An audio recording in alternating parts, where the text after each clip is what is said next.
Sir Francis Drake, English privateer. Things were not too smooth with the English and the Spanish. They weren't actively fighting, though. Francis Drake was a privateer for England.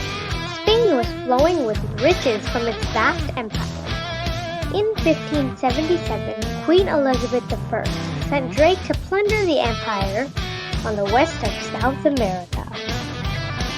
On December 13th, Drake set sail with 5 ships and 164 men. On the way, Drake captured many Spanish and Portuguese vessels. They also took a Portuguese navigator who became their guide.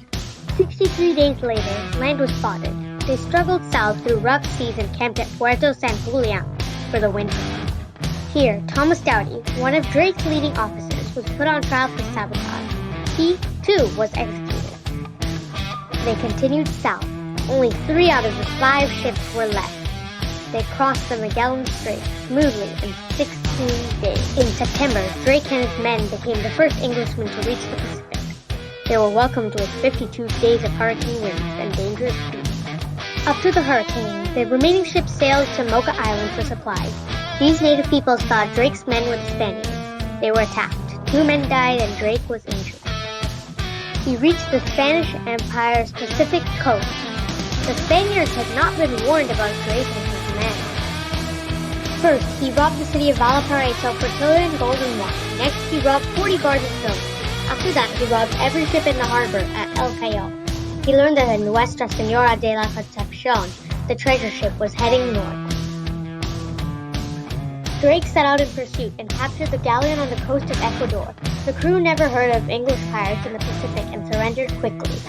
In the hold of the galleon, there were many treasures. They had found 36 kilos of gold, 26 tons of silver, 13 chests of silver coins, jewelry, and a golden crucifix. They continued north, across the coast of South and Central America.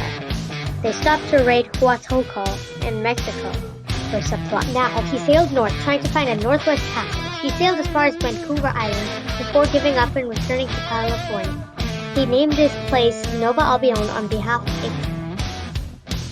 Now, there was only one way home, west.